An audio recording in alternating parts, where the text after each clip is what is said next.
Okay, sociology. So we're entering week 4. Okay, this week we're going into society and social interactions. So I'm gonna switch it up a bit, not in a bad way. It's a crucial way to get you guys to kind of like start putting things together. And of course, you know, this textbook was free for most of you guys. If you're using it online, of course, it's free. And for others, it's about like 20 to 30 bucks. However, it isn't the best textbook. And the reason why it's not the best textbook is it doesn't lay out all of the foundations, lay out all of the cornerstones of sociology right at the beginning, right? We need the foundation and then we build, and the foundation allows us to understand how this thing grows. So this lecture, of course, we're going to be talking about society and social interaction, but that's going to be in part 2.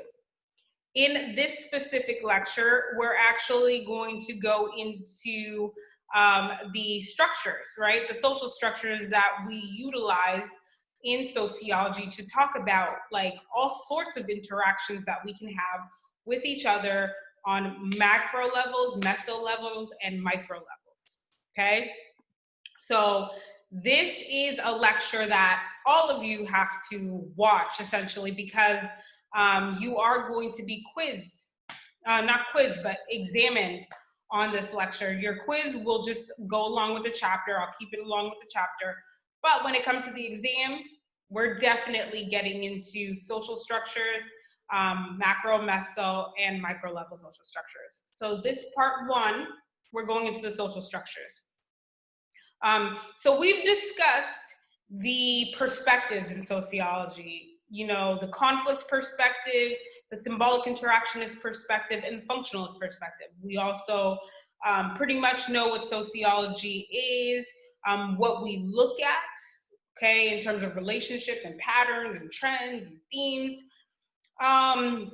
We know what the sociological imagination is, but we also need to go into social structures, okay? So I'm going to use some figures in this lecture that are taken from our book, but we will save our discussion when it comes to society specifically, although I will go over it, society specifically and social interactions for the second part. So this one is just macro level, micro level, and meso level social structures. Sociologists study how societies interact with the environment and how they use technology. We will see this again in our discussion later on in the second lecture, okay? When it comes to talking about the interactions that people have, that groups can have, that worlds can have, that nations and societies can have, we're talking about different levels and different types of social structures, okay?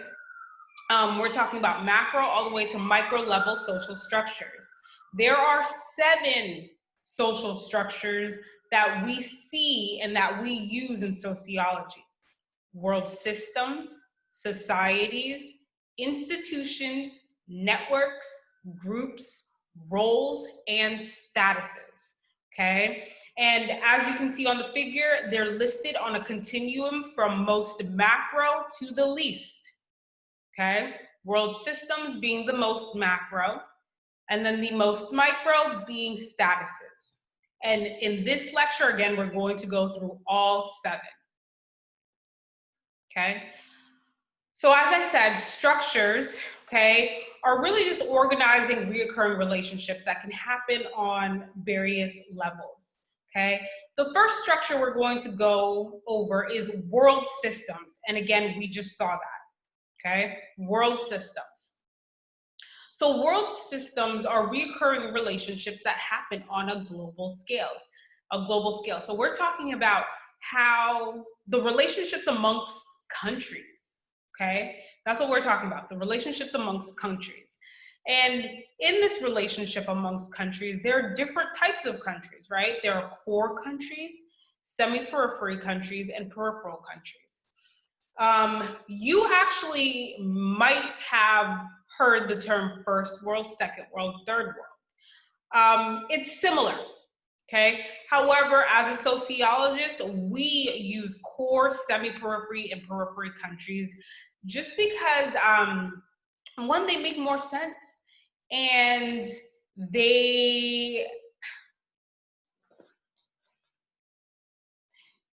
they're better descriptors at defining why these countries are classified as core, etc. And we'll go over some of those, okay?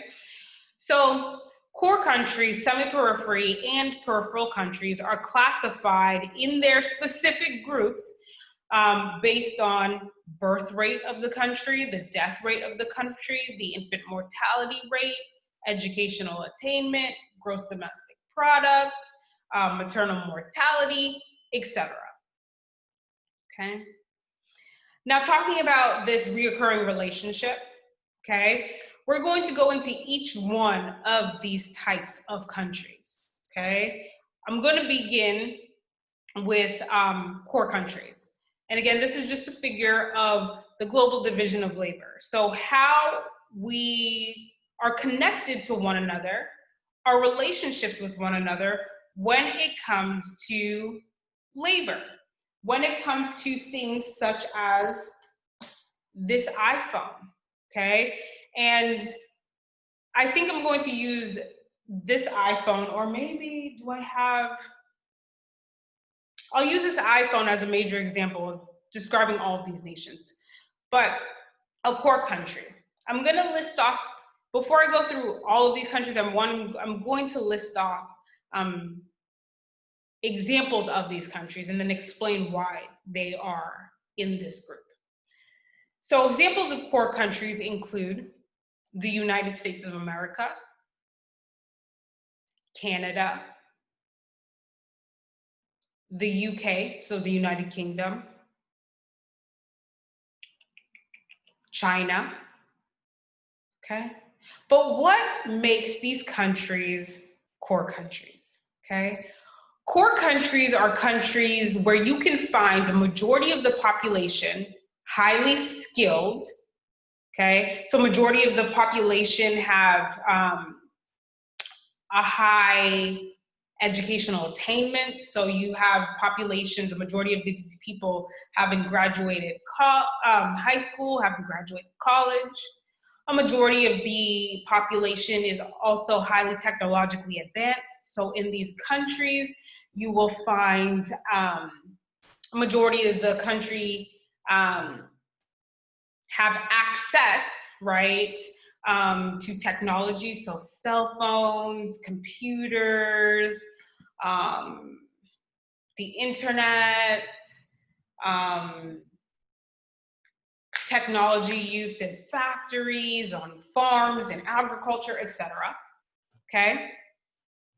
Another characteristic of core countries is that they will ship service jobs to semi-periphery and peripheral countries, okay? So service jobs such as, factory jobs, like things that you can get done in a factory, right?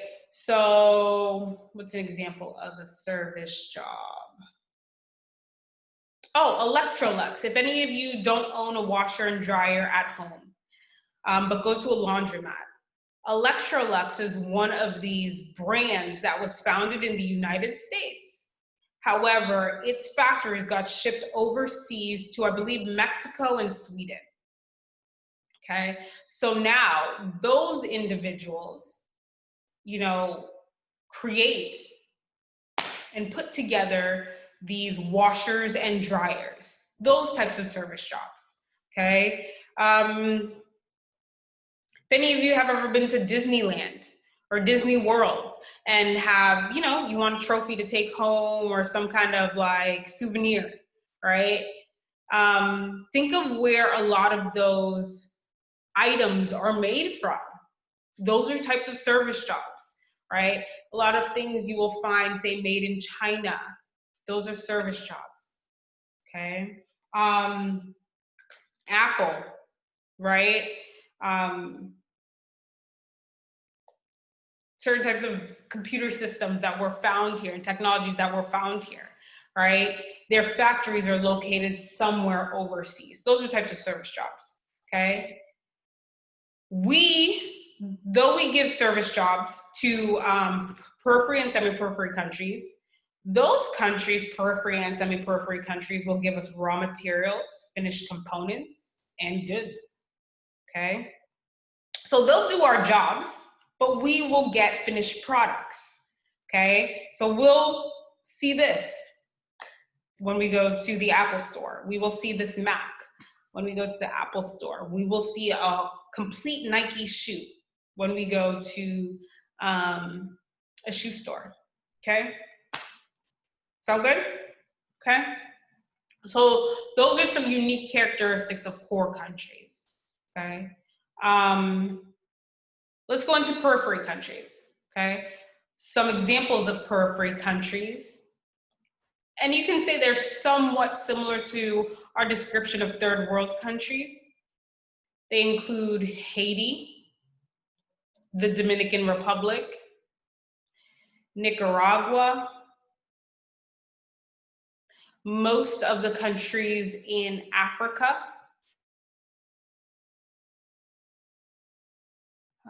Vietnam. Okay, those are the ones I can think of off the top of my head. Okay, and the reason that we classify these types of countries as peripheral countries are because the majority of the population is low skilled. Okay, notice how I'm saying this, the majority of the population. Okay, that means, and I'm going to say it for everyone, okay, that means that you can find wealthy people in peripheral countries. You can find extremely poor people in core countries, okay? Actually, some of our worst poverty is in core countries, okay? So, not the worst, but you can find these individuals in all places, okay? So peripheral countries, majority of the population is low skilled. They're not so technologically advanced, meaning the lack of computers, the lack of Wi-Fi and internet services, different types of technologies to help in agriculture and business, etc. Okay. However, peripheral countries, I will say, are some of the wealthiest when it comes to raw materials. Okay. And what are raw materials? Raw materials are things such as rubber, oil, gold. I want to say trees, but there's a word for it. Wood? I think you guys understand what I mean, right? It's there's a word for it, right? When you visit someone's home or when you visit your grandma's house and they have that couch that they don't want you to sit on because the wood, they shipped it from Zimbabwe, that kind of, okay? So they're very wealthy in that kind of stuff. We fight and start wars over that kind of stuff. So just keep that in mind, okay? So they're, the majority of their populations in periphery countries are low skilled, not so technologically advanced, but they will do the service jobs, right? So, you will find factories and different types of businesses that we don't want here in the United States, and that's in quotes, because capitalism can be a monster. Not that we don't want it, but that we don't want in the United States, they will go over there, okay? However, in return, these countries are in relationships with core countries to give their raw materials and their finished goods. Finished goods can also be certain types of foods, okay? So don't forget about that. Lastly, semi-periphery countries. Now, these are a mixture. They have a mixture of characteristics of periphery and core countries. So semi-periphery countries are Mexico, South Africa, India. Those are the ones I can think off the top of my head. But you could definitely Google search and do some. You could find some online. But those are the ones that I'm thinking of off the top of my head. Okay? And they're correct. So I'm not just saying, oh, you know, like these are the ones I think. They're correct. Okay? The reason why these are known as semi-peripheral countries are you'll find a mixture of high-skilled and low-skilled labor in these countries. They'll find a mixture of, you know, sectors that are very technologically advanced and those that are not so much. Again, core countries will ship out their service jobs to semi-periphery countries, and in return, semi-periphery countries will give core countries finished goods and finished components. Now, before we end this section, this world systems, the most macro level structure, I want you guys to think of a cell phone, okay?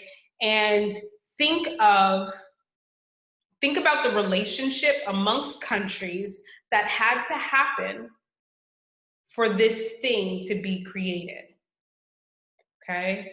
Now, you could even think further and think about how someone who is your age across the world in a periphery country somewhere is on a factory line, maybe, or somewhere out gathering the products, the components of this phone. Those components are then sent to a semi-periphery country where someone your age is on a factory line assembling it together, and you receive it here in a core country. That's how these relationships work. In fact, if I had a shoe, it would be 10 times better. But you can look at your shoe. The rubber on your sole was taken from a periphery country. That shoe was constructed then in a semi-periphery country. And it's shipped here as a finished good, a finished product, a finished component to a core country like the United States or Canada. Okay? So, again, we can talk about interactions amongst countries, specifically when it comes to world systems. Okay. Now, our next macro structure is that of societies. Okay. And we're going to be going over societies in part 2. But briefly, I want to get through all the structures in this lecture. So, societies, you need to make sure you know the difference between nations and states, which are types of societies. Okay. So, nations, and quickly I just want to go over your book's definition of society. Society refers to a group of people who live in a definable community, okay, and share the same culture. Now, there are 2 types of societies, okay, and I was just reading the definition from your book, okay. There are 2 types. There are nations and there are states. 2 types that you can find in the United States, okay. A nation is a people with a shared identity. So these are people with a shared belief that those individuals that are in our nation are connected to each other. Okay? Think of Native Americans and even think of America and Americans. Okay? Native Americans, American Indians have a shared belief that people within their own communities are connected. Okay.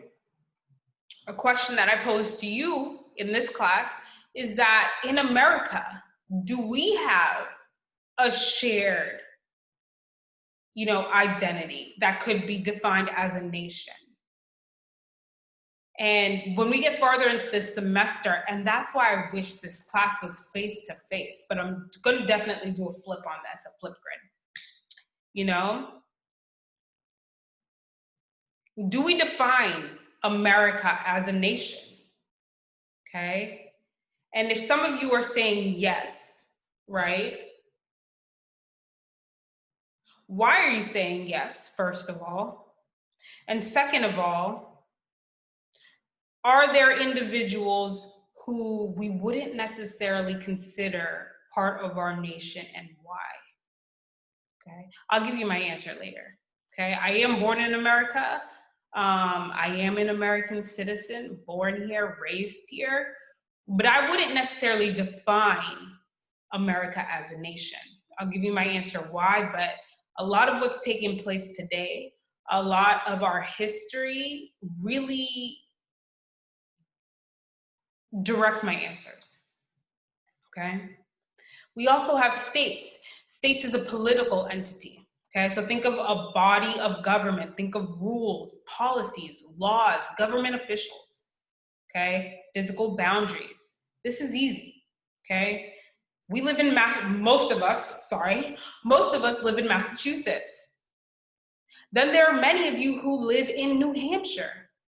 We're separated by physical boundaries, okay, the state line. Okay, it's not necessarily tangible, but there is a state line. Okay.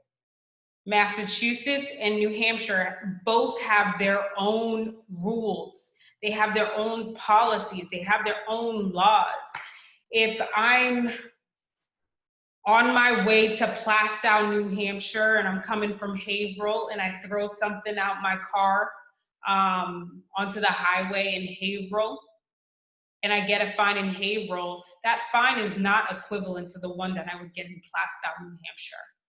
We have different rules, okay?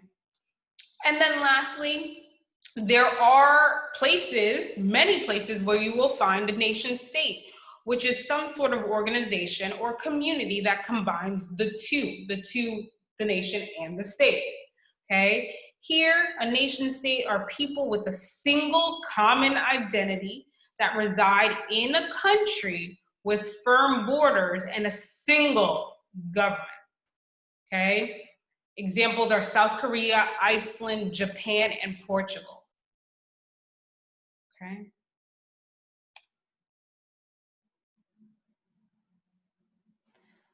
Our last macro social structure is that of institutions, okay?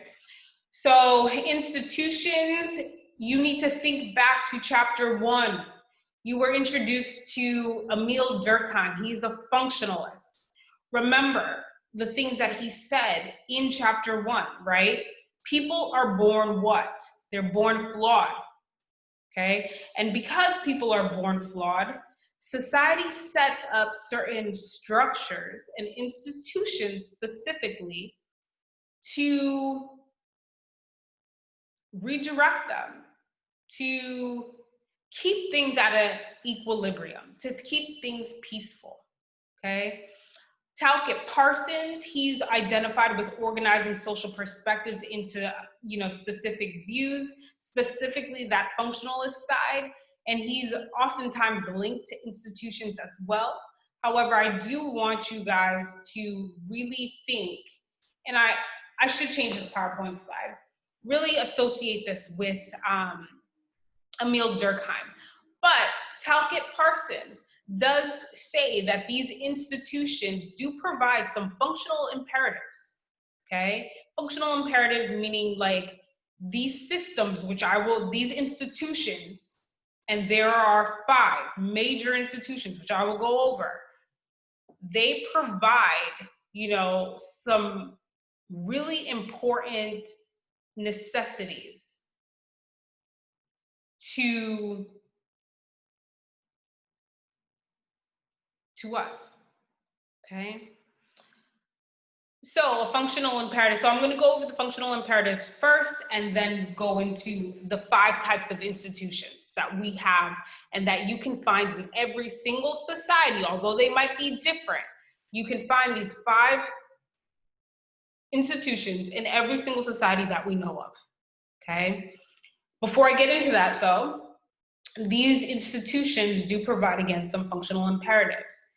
They help us organize activities. They supply the basic needs for society.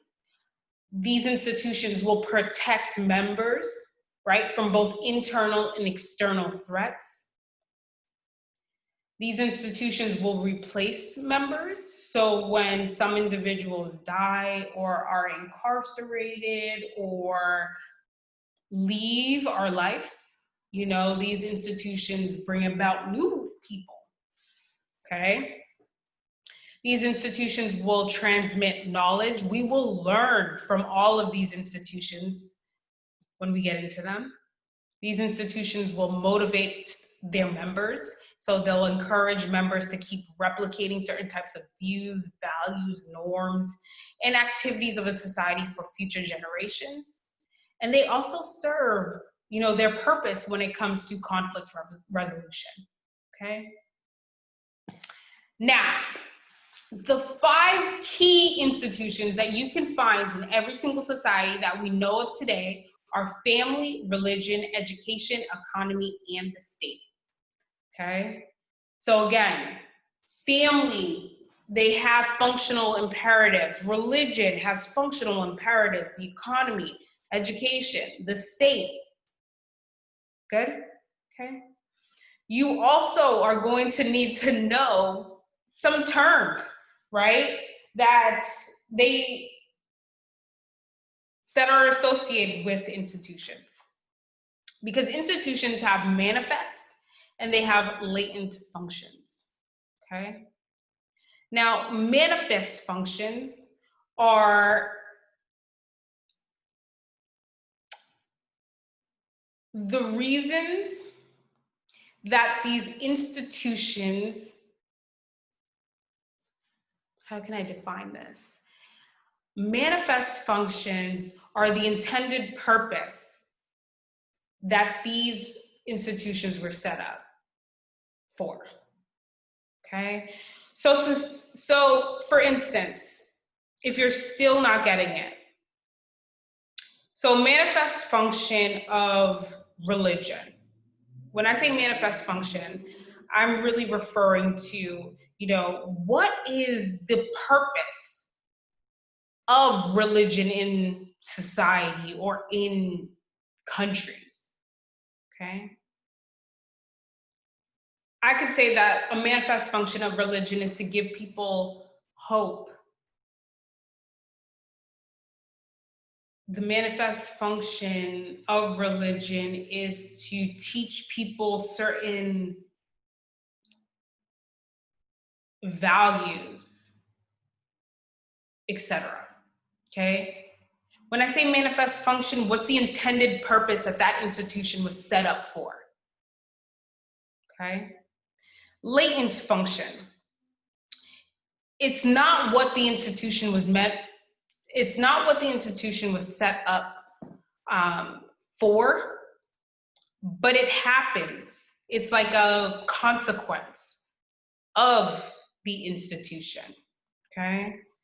So your book will define manifest functions specifically as like the intended goals or an action of a social structure. So in this specific example, it's the intended goal of the institution. Whereas a latent function, right, is the unintended. It happens as a consequence of the institution. Get it? Now, what's a latent function of religion?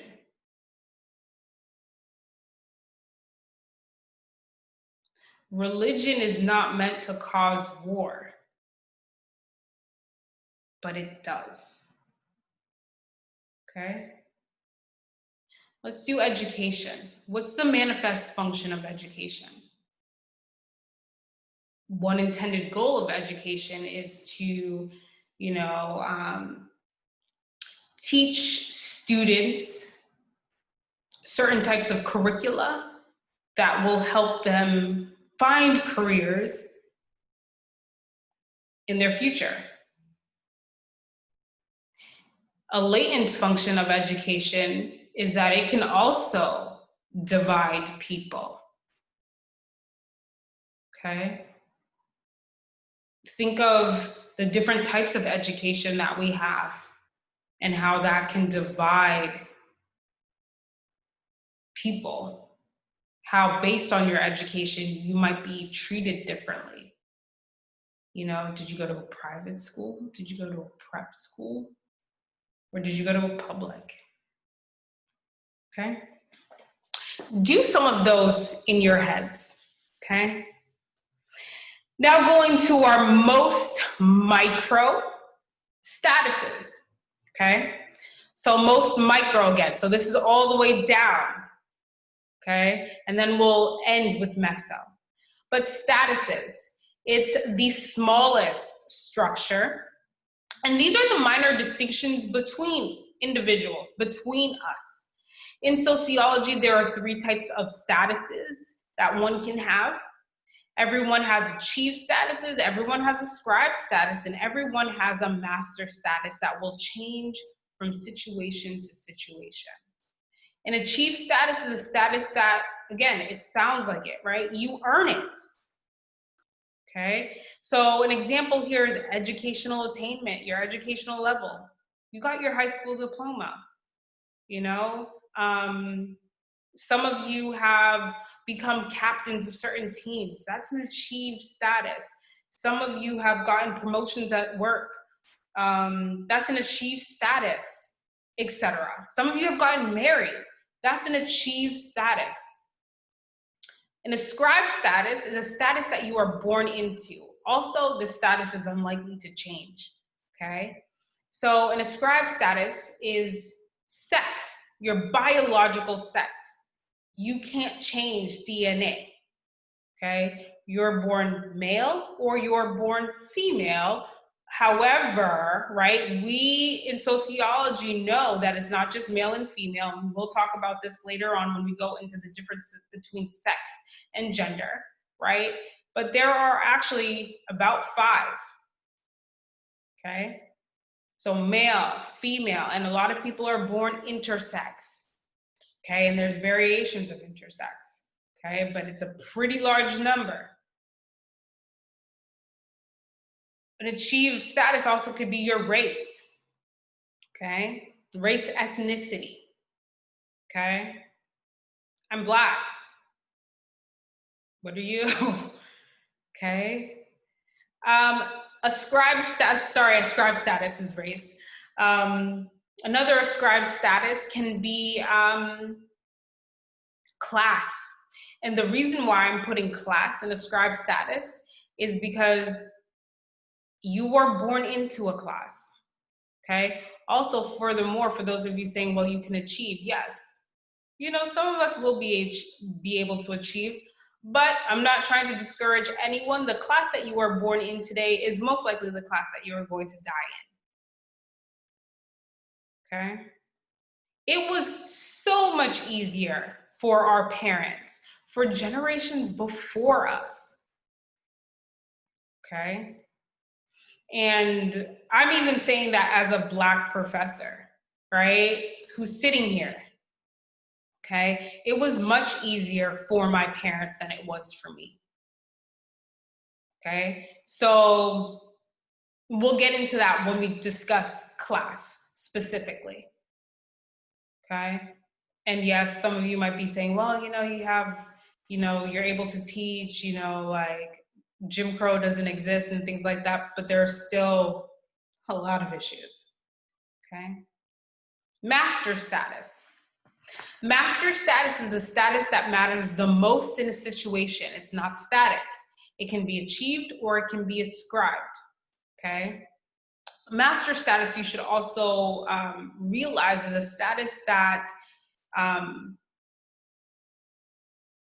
if you walk into a certain situation or certain room, a certain context, that's the status that the person is most likely to view or see and treat you based off of.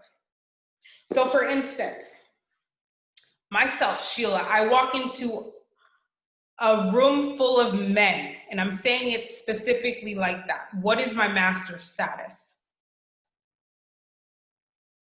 Think about it. My master status is that of a woman. Okay. Another example. I walk into a room full of those who you would define as Asian or Pacific Islander. My master status becomes my race or ethnicity. Okay. But again, it could also be, those are ascribed. It could also be achieved, right?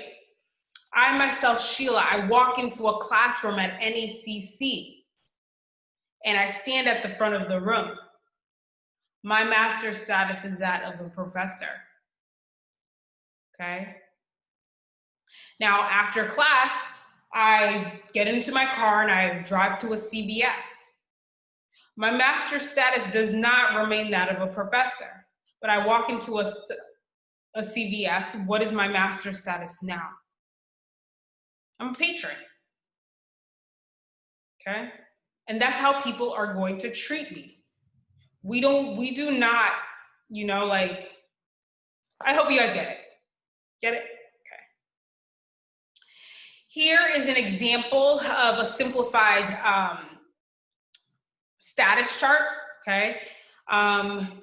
This is an example just using things that I could think of, so they don't completely describe me, but it's just whatever I could throw into this PowerPoint slide to make you guys understand. So here's a simplified status chart of the self. If you see this, an empty chart, on your exam, fill it with characteristics of your own. If I see characteristics of myself, and yes, I do know how most of you look like, okay? You guys go to NECC. If I see myself and you are like Hispanic or white, come on, use yourself, okay? It's not that hard. We know ascribed statuses of ourselves and we know achieved statuses. Be able to make a chart similar to this using your own ascribed and achieved statuses. But also, make sure you're able to identify a master status out of this and tell me why using a specific situation.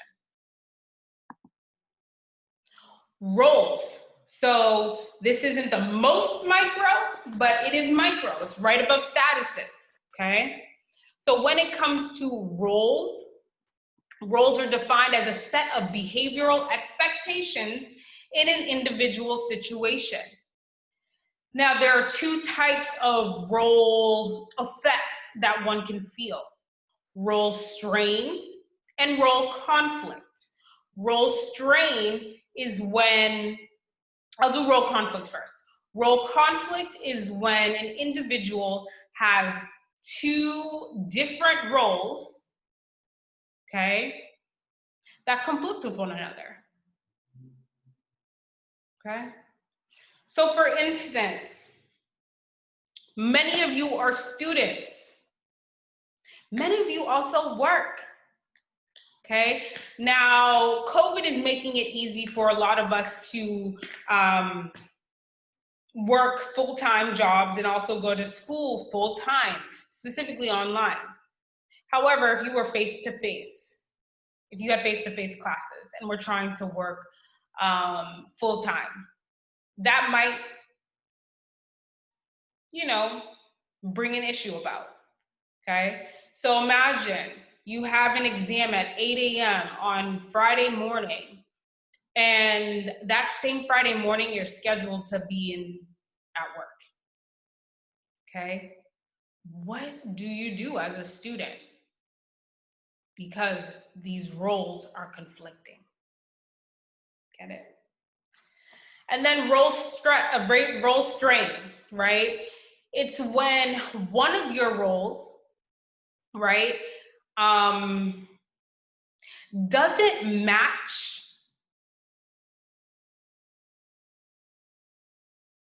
how can I say this? One of your roles doesn't match the behavioral expectations of that role, okay? So for instance, a mother drinking and driving, pardon the error, with her child in the car. So think of a mother. you know, let's just use the stereotypes of a mom.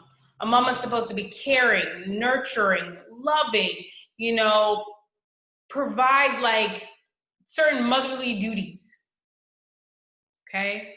However, when that mother has been drinking and then puts her baby in a car and then starts drinking and driving, she's not achieving those behavioral expectations.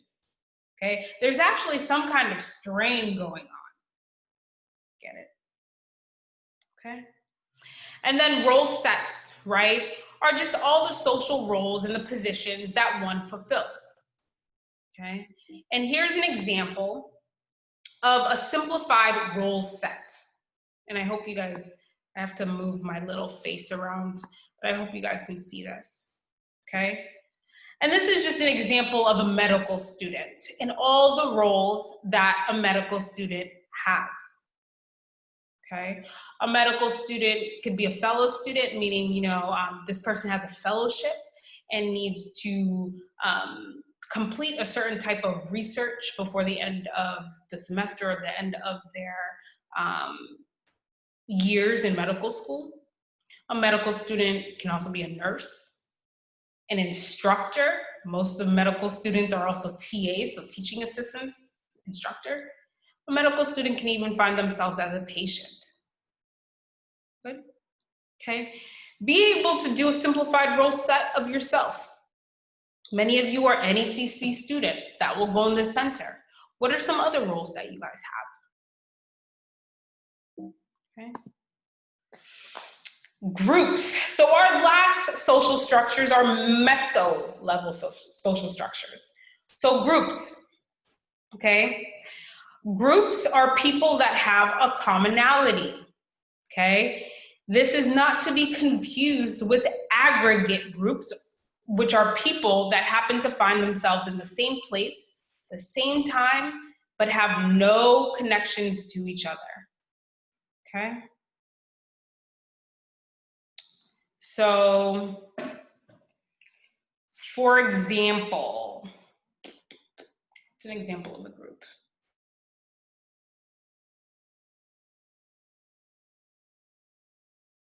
I go to church, okay? And, you know, that is one of the groups. So I'm part of a women's study group. And that's a group. That's an example of a group. We have a commonality, right? You know, we believe in Jesus Christ, etc. Okay? That's an example of group. Now, an example of an aggregate group, again, people that happen to find themselves in the same place, same time, and no connections to each other, okay? Imagine if we had this class, Sociology 101, on Tuesdays and Thursdays from 8 to 9:15 a.m. every single day. That would be an example of an aggregate group. Why, right? Same place, same time, Tuesdays, Thursdays for 16 weeks in the semester. But other than that, we have no connections with each other. And after those 16 weeks, I don't got to see you guys. Okay? We also have primary and secondary groups. Primary groups are those groups which you will have constant face-to-face interaction with. However, we will talk about technology in the next lecture. Technology makes it so we can talk to each other or converse with one another through text, through DMs, through voice messengers without seeing each other face to face. But we have constant interaction with each other face to face when it comes to primary groups. Some examples of primary groups include your family, your closest friends, etc. Okay? Secondary groups tend to be more formally structured. They're put together for a specific purpose. And again, they're similar to aggregate groups in that, you know, once they're put together, they're there and you accomplish a task and that's it. Okay. Some secondary groups can include your job. You know, I was in school and I hated group work. Still in school, I'm taking a class while we're doing this and I hate group work. Okay. Get it? And then lastly, networks, specifically social networks, okay? Social networks, they're similar to primary and secondary groups. They can be strong like primary groups and weak like secondary groups or secondary ties. If you've ever heard of the quote, the strength of weak ties, because weak ties can also be very useful, okay? When we talk about social networks, we're really talking in sociology about social capital, who and who you know and what they can do for you, okay? So social capital is something to be saved up / spent in order to acquire something, and you can spend social capital. So for instance, you can spend social capital to get into college or to get into a grad program. So when I say spend, you can name drop individuals you know to get into these specific places. For any of you who want to be nurses, name dropping is very important. My sister is a nurse, okay? And she works at a big hospital. And the only way she got into a big hospital was by networking. Yes, you should be able to get into a hospital through credentials. I agree. I completely agree. But